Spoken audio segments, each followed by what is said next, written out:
بسم اللہ الرحمن الرحیم۔ السلام علیکم۔ ایک دفعہ سلطان صلاح الدین ایوبی رحمۃ اللہ علیہ کا بیٹا الظاہر غیاث الدین اپنے چند خاص سپاہیوں کے ساتھ سرکاری دورے پر اردن گیا، کیونکہ ان دنوں سلطان صلاح الدین ایوبی رحمۃ اللہ علیہ مصر کی سلطنت کے چند ضروری امور دیکھ رہے تھے۔ اس لیے سلطان نے اپنے بیٹے الظاہر غیاث الدین کو چند خاص سپاہیوں اور وزیروں کے ہمراہ اردن بھیج دیا۔ الظاہر غیاث الدین اردن پہنچ کر مختلف لوگوں سے ملے، وہاں کے امن و امان کی صورتحال کا جائزہ لیا اور ضروری چیزوں پر مشاورت کی۔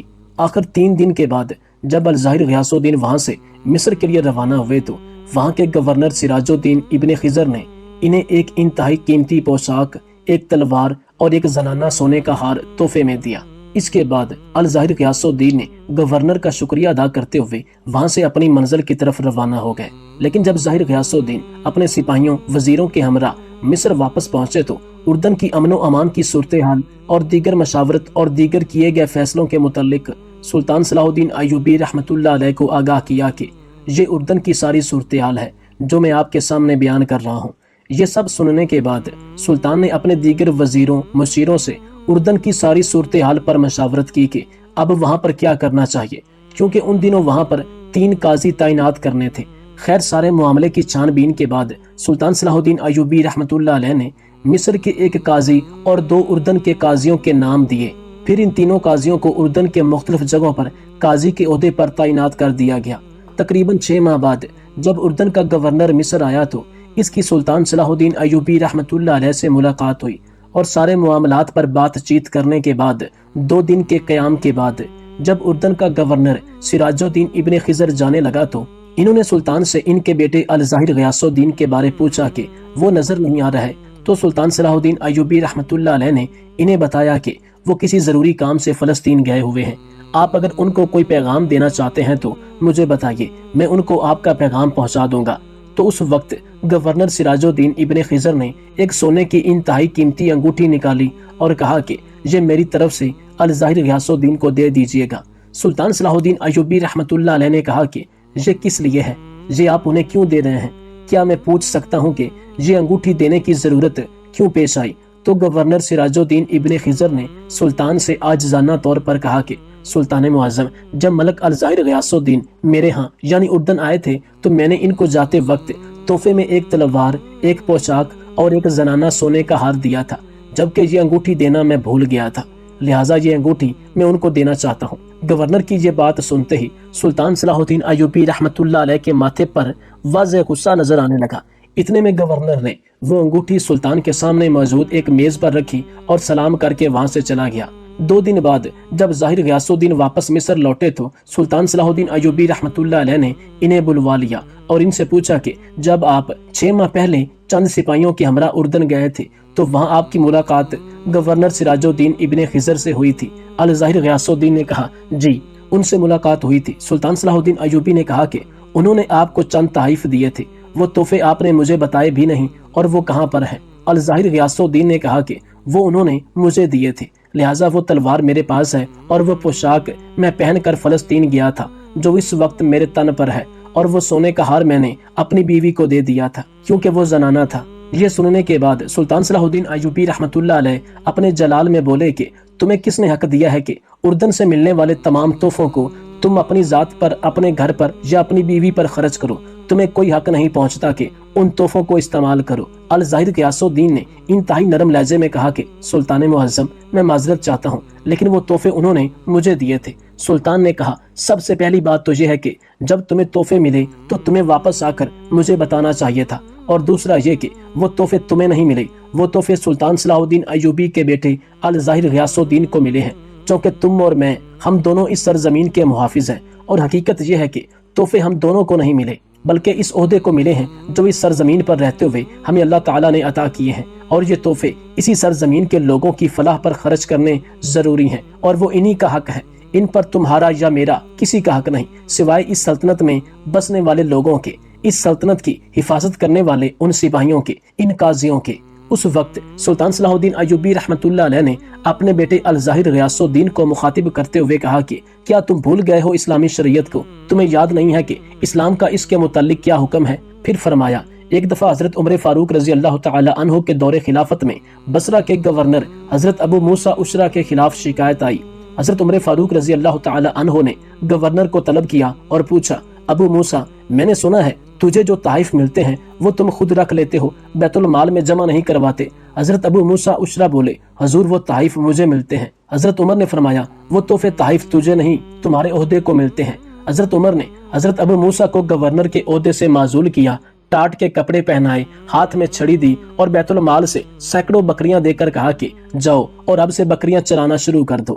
ابو موسیٰ ہچکچانے لگے تو حضرت عمر فاروق رضی اللہ تعالی عنہ نے فرمایا، تمہارے باپ دادا یہی کام کرتے تھے، یہ تو حضور کے وسیلے سے تجھے گورنری مل گئی تھی۔ کافی عرصے بعد حضرت عمر فاروق رضی اللہ تعالی عنہ ایک دفعہ خود جنگل میں چلے گئے تو دیکھا بکریاں چر رہی ہیں۔ حضرت ابو موسیٰ اشرا ایک ٹیلے سے ٹیک لگائے بیٹھے ہیں اور ان کے چہرے کا رنگ زرد پڑ چکا ہے۔ حضرت عمر نے فرمایا، سناؤ ابو موسیٰ، اب بھی تجھے تحفے ملتے ہیں؟ حضرت ابو موسیٰ اشرا بولے، حضور مجھے سمجھ آ گئی ہے، مجھے آپ بھی معاف کر دیجئے، میں اللہ اور اس کے رسول سے بھی معافی کا طلبگار ہوں۔ پھر سلطان صلاح الدین ایوبی رحمۃ اللہ علیہ نے الظاہر غیاث الدین کو مخاطب کرتے ہوئے کہا کہ اب بتاؤ ان تحفے تحائف کا مالک کون ہے؟ اسی وقت الظاہر غیاث الدین نے ہاتھ جوڑ کر سلطان کے قدموں میں بیٹھ کر معافی مانگی اور کہا کہ مجھ سے غلطی ہو گئی۔ حالانکہ یہ سلطان کے بیٹے تھے، سگے بیٹے، لیکن سلطان نے ان کو معافی نہیں دی تھی اور 2 سال تک سلطان نے ان سے کسی بھی قسم کا کوئی بھی سرکاری کام نہیں لیا تھا۔ بعض روایات میں یہ بھی ملتا ہے کہ 6 ماہ تک انہوں نے اپنے بیٹے سے سرکاری استبل میں کام بھی کروایا تھا، اور یہ کہ سلطان نے 2 سال تک ان سے بات نہیں کی تھی۔ اسی طرح کا ایک اور قیمتی واقعہ ہے کہ سلطان صلاح الدین ایوبی کے دور حکومت میں مصر کے اندر ایک موچی پیپل کے گھنے درخت کے نیچے بیٹھ کر اپنا کام کیا کرتا تھا، پھٹے پرانے بستے سیتا اور جوتے مرمت کرتا، پھر اسے جا کر کہیں اتنے پیسے ملتے کہ وہ اپنا اور اپنے بچوں کا پیٹ بھر سکتا تھا۔ یہ غریب موچی دل کا بہت سادہ اور امیر تھا۔ وہ اپنے ساتھ صبح ایک روٹی لے کر آتا اور دوپہر میں وہی روٹی پانی کے ساتھ کھا کر اللہ تعالیٰ کا شکر ادا کرتا۔ روٹی کا ٹکڑا لے کر وہ اس کے چھوٹے چھوٹے ٹکڑے کر کے چڑیوں کو ڈال دیا کرتا۔ چڑیاں درختوں کے پاس اس کے پاس آ کر چوں چوں کرتے ہوئے روٹی کے وہ ٹکڑے کھاتی اور پھر اڑ جاتی۔ کھانا کھا کر اور چڑیوں کو کھلا کر وہ تھوڑی دیر کے لیے برگد کے نیچے آرام کیا کرتا تھا اور نماز پڑھ کر پھر سے اپنے کام میں مصروف ہو جاتا تھا۔ ایک دن ایک مسافر موچی کے پاس اپنا قیمتی جوتا مرمت کروانے آیا۔ وہ دیکھنے میں کوئی نیک آدمی لگتا تھا۔ اس نے سفید کپڑے پہن رکھے تھے، سر پر سفید ٹوپی اور ہاتھ میں تسبیح بھی تھی۔ اس وقت موچی کھانا کھا کر ٹکڑے چڑیوں کو ڈال رہا تھا۔ مسافر نے دیکھا کہ روکھی سوکھی روٹی میں بھی موچی نے ایک ٹکڑا چڑیوں کے لیے بچایا ہے اور پھر ہاتھ اٹھا کر اللہ تعالیٰ کا شکر بھی ادا کر رہا ہے۔ مسافر نے اس سے کہا، کیوں میاں، تم سوکھی روٹی کھا کر بھی اللہ کا شکر ادا کر رہے ہو، جبکہ اس دنیا میں کتنے ایسے لوگ ہیں جو اچھے اچھے کھانے اور پھل کھا کر بھی اللہ کا شکر ادا نہیں کرتے، آخر بات کیا ہے؟ موچی نے کہا، اے مسافر بھائی، میں کسی سے کم نہیں ہوں۔ اللہ تعالیٰ نے مجھے سب سے بڑی دولت صحت عطا کی ہے۔ صحت نہ ہو تو انسان سب کچھ ہوتے ہوئے بھی کچھ نہیں کھا سکتا۔ میرے ہاتھ پاؤں سلامت ہے، کام کر سکتا ہوں اور صبر کی دولت تو میرے پاس ہے، پھر میں اللہ کا شکر کیوں نہ ادا کروں؟ یہ چڑیاں پڑوسی ہیں، ان کا بھی حق ہے، میں پڑوسی کا حق ایک نوالے سے ادا کرتا ہوں۔ اس سے میرا کچھ نہیں بگڑتا، اس سے میرا کوئی نقصان نہیں ہوتا، بلکہ اس کی چوں چوں سے میری ہمت اور بڑھ جاتی ہے۔ مسافر یہ سن کر بہت خوش ہوا۔ اس نے قرآن پاک کی چند آیات پڑھی۔ موچی نے وہ تمام آیات ادب سے سنی اور کہا، ان آیات کا مطلب مجھے بھی سمجھا دیجئے۔ تو مسافر نے کہا، ان آیات کا مطلب یہ ہے کہ اے اللہ، بادشاہی کا مالک تو ہے، جس کو چاہے بادشاہی دے اور جس کو چاہے عزت دے، جس کو چاہے ذلت دے، تیرے ہی ہاتھ میں بھلائی ہے، بے شک تو ہر چیز پر قادر ہے۔ موچی نے مسافر کا جوتا مرمت کرتے ہوئے کہا، میں آپ سے مزدوری نہیں لوں گا، آپ مجھے چند آیات یاد کروا دیں، میں زبانی پڑھا کروں گا۔ مسافر نے موچی کو یہ آیات یاد کرائیں اور سلام کر کے چلا گیا۔ اسے آج بہت خوشی تھی، اس نے آج بہت اچھا سودا کیا تھا۔ اس کو جب بھی وقت ملتا وہ یہ آیات پڑھتا رہتا تھا۔ یہ آیات اسے اتنی پیاری لگتی تھی کہ وہ ننھی منھی چڑیوں کو بھی جھوم جھوم کر سناتا۔ چڑیاں جب چوں چوں کرتی وہ کہتا، واہ بھائی واہ، آخر تمہیں بھی آیات یاد ہو گئیں۔